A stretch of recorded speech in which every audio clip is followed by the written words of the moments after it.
Langsung saja kita akan bahas bersama dengan pengamat sepak bola yang sudah hadir di studio CNN Indonesia, Diego Basro. Halo, selamat. Halo. Apa kabar nih? Baik, Benny. Baik, Diego. Ini kalau kita lihat kan Argentina sama-sama Austria juga sama-sama bermain ambisi, namun juga tetap menang Argentina dengan brace-nya Messi meskipun juga sempat gagal penalti begitu. Bagaimana menurut Anda? Ya, ini sebuah pencapaian yang luar biasa ya dari El Último Mejor del Mundo atau The GOAT Lionel Andres Messi, di mana ia berhasil menciptakan 5 gol sejauh ini di Piala Dunia.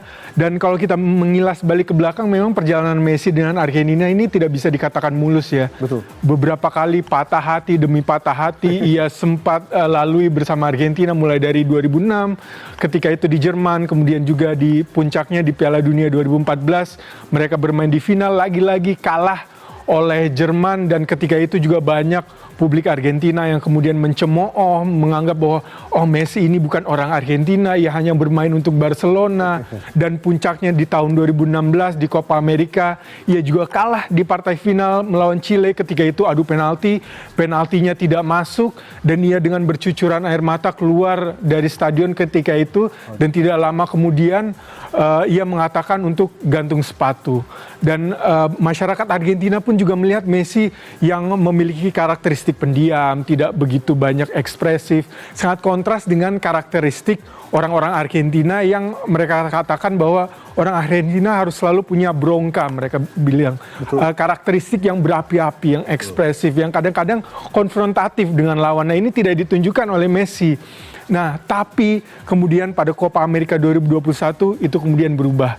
Messi akhirnya berhasil mempersembahkan piala untuk Argentina ketika itu untuk pertama kalinya, dan ia juga menunjukkan karakteristik yang berbeda. Menunjukkan bronca itu, kemudian dia juga menunjukkan bahwa Messi juga bisa ngocol gitu istilahnya. Dan ini kemudian berhasil ditunjukkan kembali di Piala Dunia 2022. Dan kita pun menganggap bahwa di Piala Dunia 2026 ini mungkin dia akan agak sedikit santai ya. Tapi ternyata dengan usia yang sudah mencapai 38 tahun justru semakin menggila, mencetak hat-trick di pertandingan pertama, dan di pertandingan kedua ini bisa dikatakan kalau bukan karena andil Messi, maka Argentina mungkin agak kesulitan menghadapi Austria dengan pressing mereka yang agresif. Baik, Diego, kita akan coba lihat ini Messi yang sudah mengikuti Piala Dunia 6 kali. Dan juga kalau tadi Anda sempat menyebut Messi juga dari awal hat-trick, kali ini juga brace, bahkan pecah rekor lagi, itu hingga 18 gol totalnya ya. Pencetak gol Piala Dunia terbanyak sepanjang masa. Ini membuat capaian yang luar biasa, walaupun tadi memang kita melihat Austria cukup tangguh ya, mereka cukup agresif, terutama di babak kedua mereka cukup menguasai jalannya pertandingan, mencoba memotong aliran passing dari pemain-pemain Argentina ke Lionel Messi. Akan tetapi memang Messi dengan kejeniusannya, dengan fantasi dan imajinasinya berhasil menciptakan momen-momen magis yang membuat Argentina bisa mencapai babak 32 besar di Piala Dunia 2026 ini. Namun ini tentunya menjadi PR juga buat Argentina apabila memang ada tim-tim yang memiliki kualitas lebih baik daripada Austria, mungkin mereka bisa menyelesaikan peluang-peluang yang sempat diciptakan oleh Austria juga di gawang Argentina. Nah, apabila ini tidak bisa diselesaikan oleh Argentina, maka ini akan sangat berbahaya di babak 32 besar nanti. Nah, bagaimana ketika mereka juga tidak bisa mencapai koneksi dengan Messi, pemain-pemain yang lain pun harus step up seperti Julian Alvarez, kemudian juga Lautaro Martinez, Nico Gonzalez, bahkan beberapa kali mereka sempat ada kesempatan di depan gawang tidak mampu diselesaikan dengan baik. Tadi pun gol kedua Messi kan sebenarnya berawal dari kesempatan dari Julian Alvarez yang tidak bisa diselesaikan dengan baik. Nah, ini kalau di 32 besar masih seperti ini, bukan tidak mungkin dengan lawan yang kualitasnya lebih baik akan sangat berbahaya untuk Argentina ya. Baik, kita menunggu bagaimana gol-gol Messi selanjutnya, terutama hari ini dia juga sudah mencetak gol, cetak rekor, dan ini jadi kado terindah buat ulang tahunnya besok berarti ya? Betul, mencapai usia 39 tahun berarti ya. Baik, kalau kita lihat nih pertandingan selanjutnya adalah Prancis-Irak, ini juga pesta gol juga. Betul. Gitu ya. Nah, dan kalau kita lihat itu kemungkinan Perancis untuk bisa lolos ke babak-babak berikutnya bagaimana? Oh tentu Perancis merupakan salah satu unggulan utama ya di Piala Dunia 2026 ini dengan barisan serangan mereka yang mungkin bisa membuat lutut defender-defender di Piala Dunia 2026 ini bergetar ketika mendengar namanya. Ada Desiree Doué, kemudian juga ada Kylian Mbappé, ada Ousmane Dembélé, ada Michael Olise. Seakan-akan ketika bola sudah sampai ke depan, Didier Deschamps tinggal tutup mata aja menunggu hasilnya gitu. Dan ini terlihat di pertandingan melawan Irak. Irak praktis dibuat bertahan sepihak dengan bagaimana Prancis berkali-kali mencoba membongkar pertahanan Irak, dan terbukti dengan permainan yang mengalir di antara 4 pemain tersebut, maka Prancis bisa membantu Kylian Mbappé mencetak 2 gol dan kemudian juga disusul dengan gol dari Ousmane Dembélé. Nah, dengan kualitas seperti ini tentu ini menjadi sinyal bagi tim-tim lain bahwa Prancis ini merupakan salah satu unggulan utama, dan inilah level yang harus dicapai oleh tim-tim lain jika ingin menjadi juara Piala Dunia 2026. Karena mereka, kalau saya melihat, Prancis ini belum ada celahnya. Benar. Dari belakang sampai depan betul-betul solid. Di lini belakang ada Upamecano dan Saliba yang mengawal pertahanan dengan baik. Di tengah pun solid, ada Manu Kone dan juga Adrien Rabiot yang menggalang transisi antara menyerang ke bertahan dan juga dari bertahan ke menyerang, sehingga sulit sekali mencari celah ketika menghadapi timnas Prancis. Betul. Baik, kalau kita lihat Diego dari hasil pertandingan hari ini 23 Juni, tadi ada Argentina, Prancis, lalu Norwegia juga pesta gol juga tadi ya. Ya, Erling Braut Haaland memang menunjukkan kapasitasnya sebagai penyerang kelas dunia, seperti yang ia biasa tampilkan di Premier League ataupun di Champions League. Bagaimana ia bisa menjawab harapan dan juga tekad yang dibangun oleh masyarakat Norwegia, oleh teman-temannya, rekan-rekan satu timnya, dan juga oleh pelatihnya.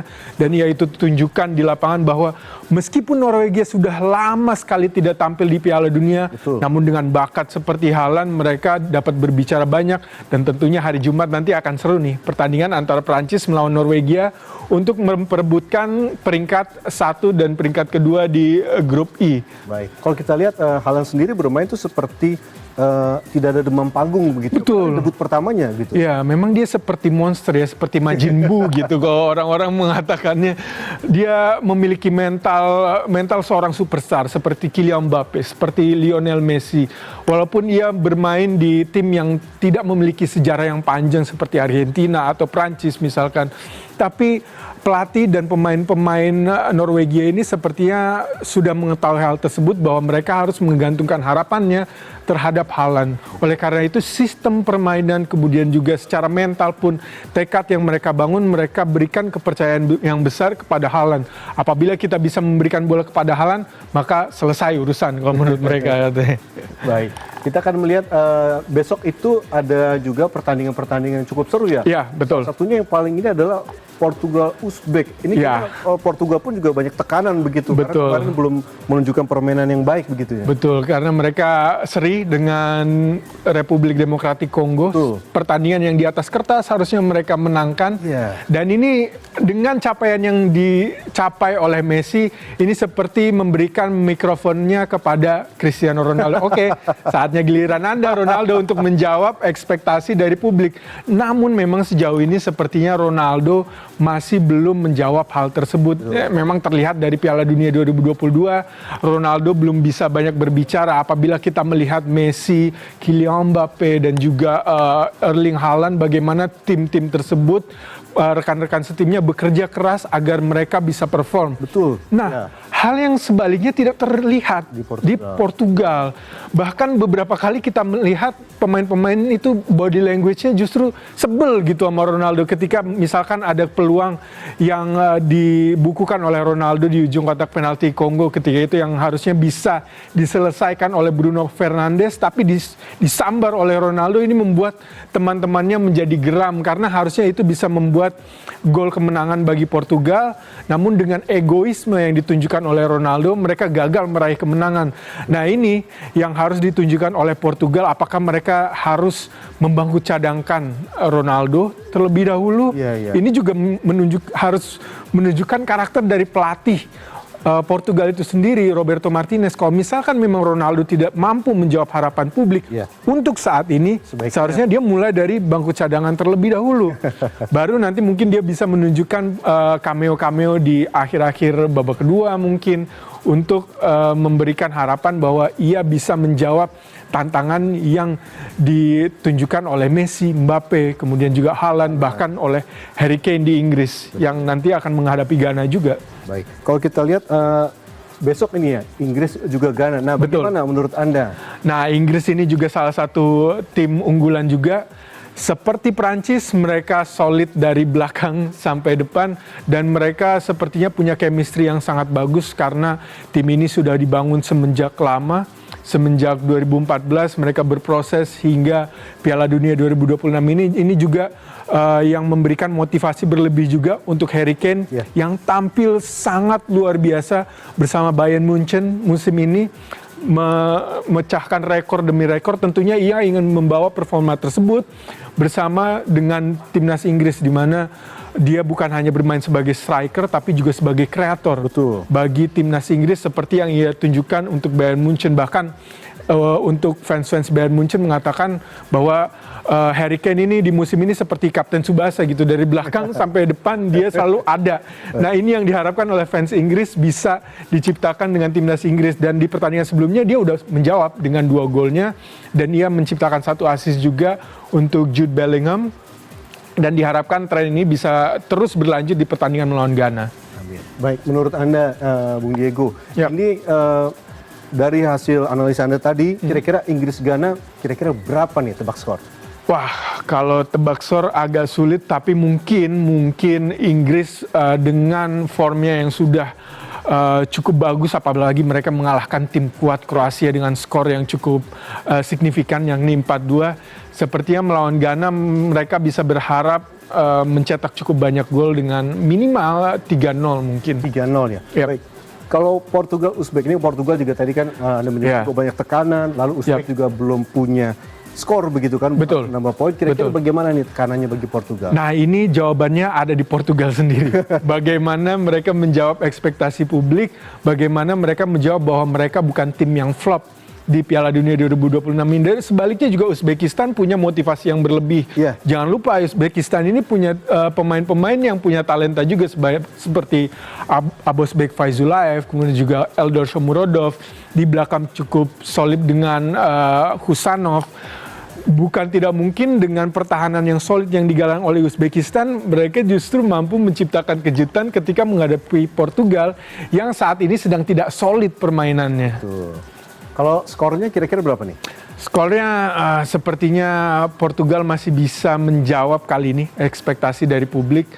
Tapi skor tipis sepertinya saya lihat akan terjadi di pertandingan ini 2-1 untuk Portugal. 2-1 Portugal ya? Yap. Baik, mudah-mudahan dapat poin juga besar untuk menutup kekurangan. Ya, menjawab ekspektasi dari bukan hanya publik Portugal, tapi banyak sekali fans daripada Cristiano Ronaldo. Betul. Selanjutnya Panama Kroasia. Panama Kroasia, tentunya Kroasia ingin mencoba bounce back dari kekalahan yang cukup telak dari pertandingan pertama melawan Inggris, apalagi ada Luka Modric juga yang akan menghadapi Piala Dunia terakhirnya. Ia juga pemain yang syarat pengalaman, dan Kroasia ini selalu bisa tampil ke babak-babak akhir di Piala Dunia sebelumnya, dan tentunya mereka ingin mengulang prestasi tersebut. Dan melawan Panama memang kualitasnya di atas kertas, tidak sebaik Kroasia. Jadi mungkin Kroasia bisa mengambil kemenangan pada pertandingan ini. Dan skor kira-kira berapa Panama Kroasia? Skornya mungkin Kroasia bisa bounce back dengan 2-0. 2-0. Skor yang cukup solid untuk mereka. Baik. Kolombia Kongo skornya? Kolombia Kongo mungkin Kolombia akan lebih unggul setelah kemarin mereka mengawali partai pertama dengan baik. Kolombia sepertinya akan menang lagi dengan skor 3-1. 3-1. Ya. Baik, kita tunggu bagaimana serunya penampilan dari para pemainnya besok. Terima kasih banyak Bung Diego. Terima kasih. Sehat Benny, selalu. sehat selalu. Baik, jangan kemana-mana, Gembita Bola 2026 masih akan kembali dengan beragam informasi menarik lainnya usai jeda. Tetaplah bersama kami.